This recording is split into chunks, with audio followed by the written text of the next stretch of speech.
Hello and welcome to The Essential Reads. My name is Isaac and my goal is to bring to you a bunch of classic audiobooks in an easy and accessible way.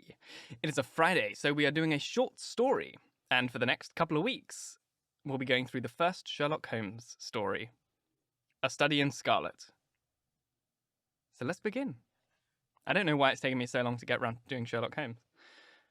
Probably because the Sherlock Holmes people are very litigious, but they're all public domain, so let's begin. A Study in Scarlet, Part 1.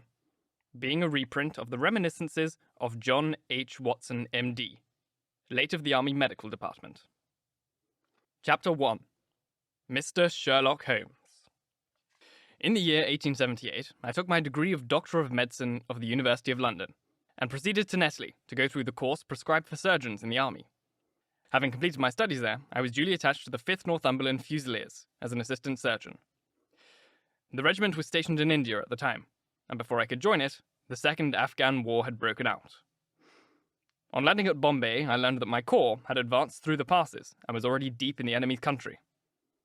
I followed, however, with many other officers who were in the same situation as myself, and succeeded in reaching Kandahar in safety, where I found my regiment, and at once entered upon my new duties. The campaign brought honours and promotions to many, but for me, it had nothing but misfortune and disaster. I was removed from my brigade and attached to the Berkshires, with whom I served at the fatal Battle of Maiwand. There I was struck on the shoulder by a Jezail bullet, which shattered the bone and grazed the subclavian artery. I should have fallen into the hands of the murderous Ghazis, had it not been for the devotion and courage shown by Murray, my orderly, who threw me across a pack-horse and succeeded in bringing me safely to the British lines. Worn with pain, and weak from the prolonged hardships which I had undergone, I was removed, with a great train of wounded sufferers, to the base hospital at Peshawar. Here I rallied, and had already improved so far as to be able to walk about the wards, and even to bask a little on the veranda, when I was struck down by enteric fever, that curse of our Indian possessions. For months my life was despaired of, and when at last I came to myself and became convalescent, I was so weak and emaciated that a medical board determined that not a day should be lost in sending me back to England. I was dispatched accordingly in the troop ship Orontes, and landed a month later on Portsmouth Jetty, with my health irretrievably ruined, but with permission from a paternal government, to spend the next 9 months in attempting to improve it. I had neither kith nor kin in England, and was therefore as free as air, or as free as an income of 11 shillings and sixpence a day will permit a man to be. Under such circumstances, I naturally gravitated to London, that great cesspool into which all the loungers and idlers of the Empire are irresistibly drained. There I stayed for some time in a private hospital in the Strand, leading a comfortless, meaningless existence, and spending such money as I had considerably more freely than I ought. So alarming did the state of my finances become, that I soon realized that I must either leave the metropolis and rusticate somewhere in the country, or that I must take a complete alteration in my style of living. Choosing the latter alternative, I began to make up my mind to leave the hotel, and to take up my quarters in some less pretentious and less expensive domicile.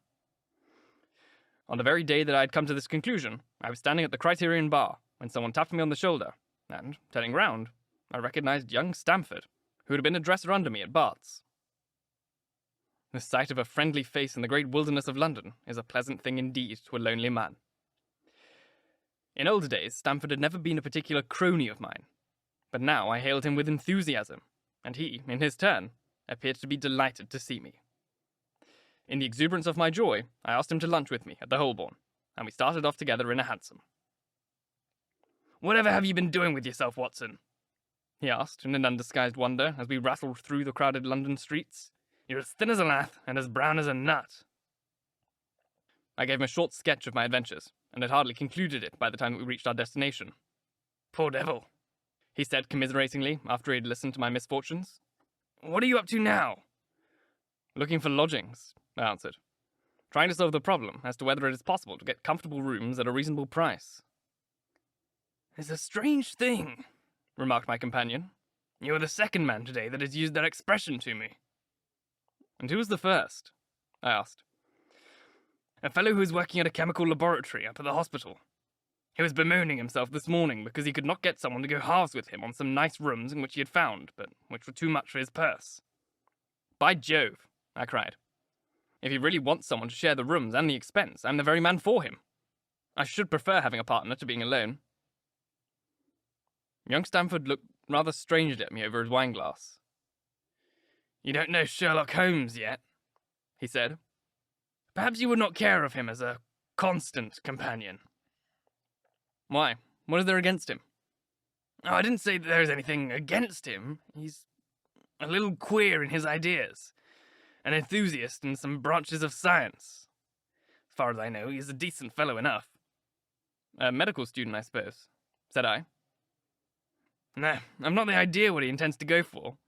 I believe he's well up in anatomy, and he's a first-class chemist, but as far as I know, he's never taken out any systematic medical classes. His studies are very delusatory and eccentric, but he has amassed a lot of out-of-the-way knowledge which would astonish his professors. Did you never ask him what he was going in for? I asked. No, he's not a man that's easy to draw out, though he can be communicative enough when the frenzy seizes him. I should like to meet him, I said. If I am to lodge with anyone, I should prefer a man of studious and quiet habits. I'm not strong enough yet to stand much noise or excitement. I had enough of both in Afghanistan to last me for the remainder of my natural existence. How could I meet this friend of yours? He's sure to be at the laboratory, returned my companion. He either avoids the place for weeks, or he works there from morning till night. If you like, we'll drive round together after luncheon. Certainly, I answered, and the conversation drifted away into other channels. As we made our way to the hospital after leaving the Holborn, Stamford gave me a few more particulars about the gentleman whom I proposed to take as a fellow lodger. You mustn't blame me if you don't get on with him, he said. I know nothing more of him than I have learned from meeting him occasionally in the laboratory. You proposed this arrangement, so you must not hold me responsible. If we don't get on, it'll be easy to part company, I answered. It seems to me, Stamford, I added, looking hard at my companion, that you have some reason for washing your hands of the matter. Is this fellow's temper so formidable? What is it? Don't be mealy-mouthed about it. It's not easy to express the inexpressible, he answered with a laugh. Holmes is a little too scientific for my tastes. It approaches to cold-bloodedness.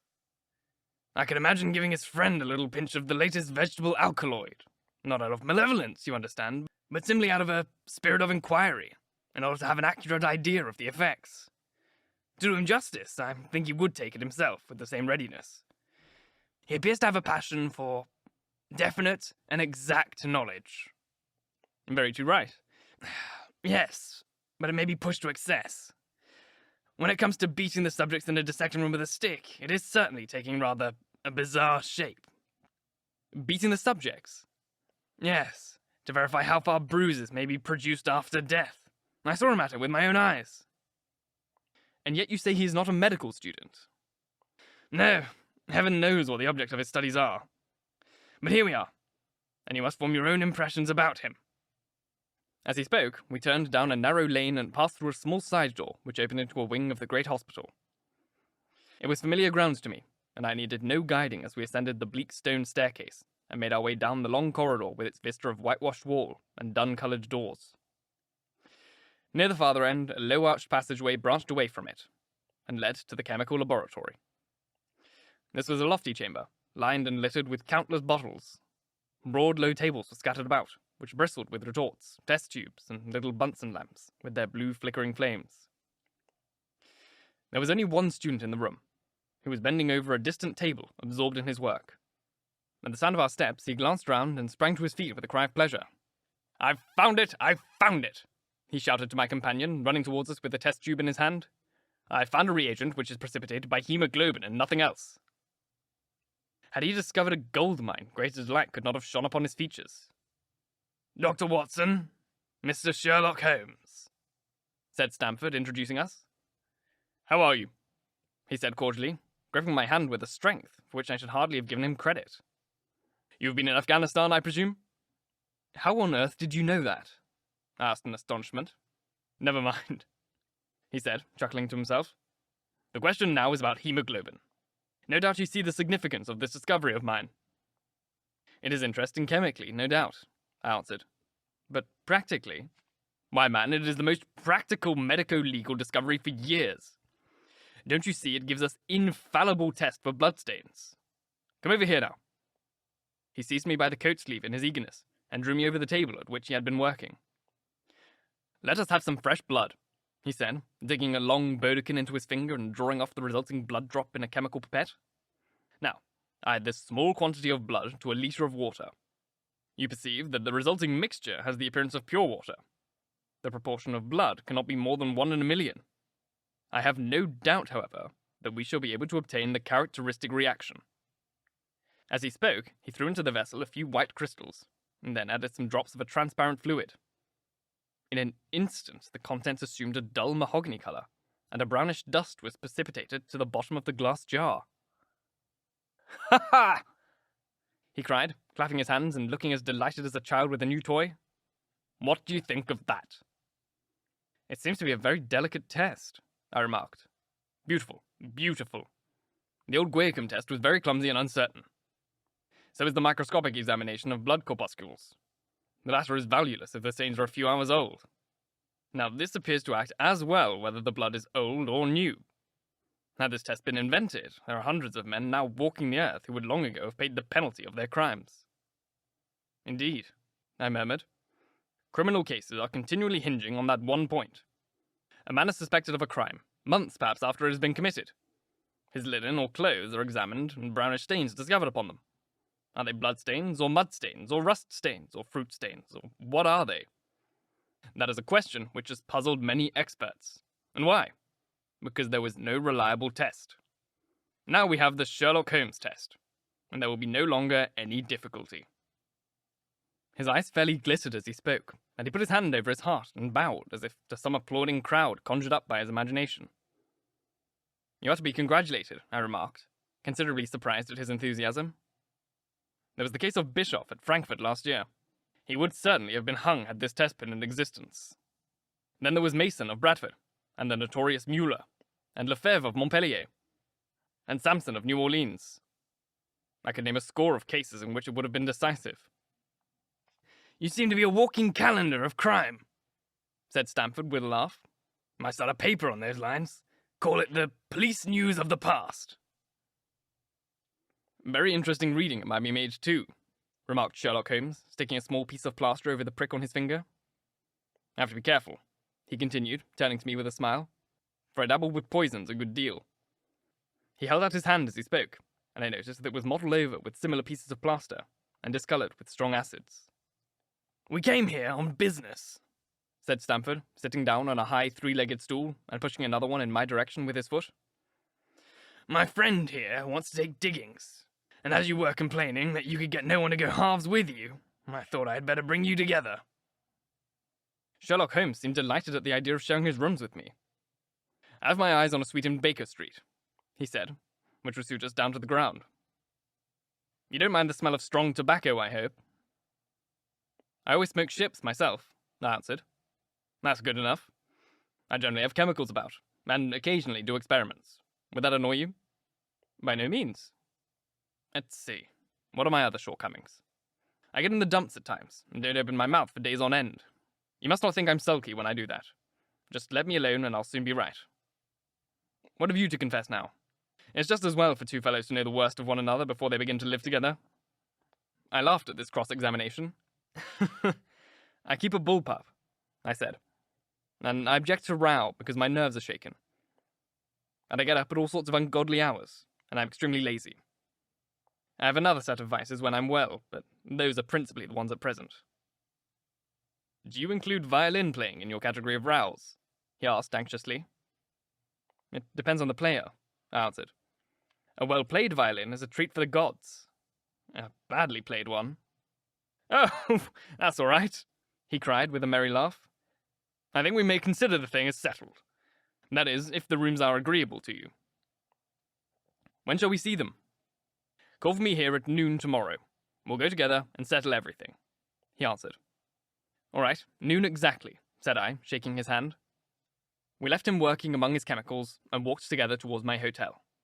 "By the way," I asked suddenly, stopping and turning upon Stamford, How the deuce did he know that I'd come from Afghanistan?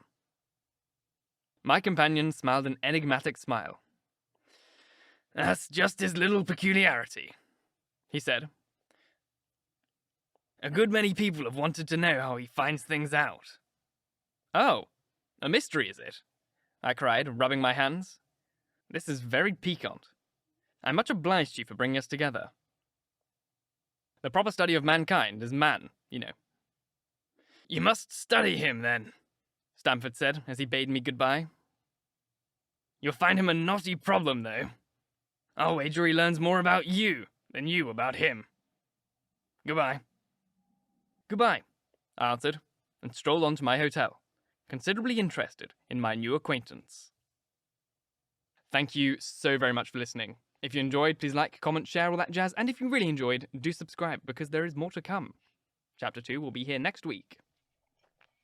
If you're listening on podcast, please leave a review as it helps get this in front of as many people as possible, and reading your reviews really makes my day.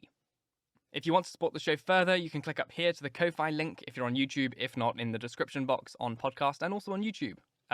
You can find it there. On YouTube, you can also leave a super thanks.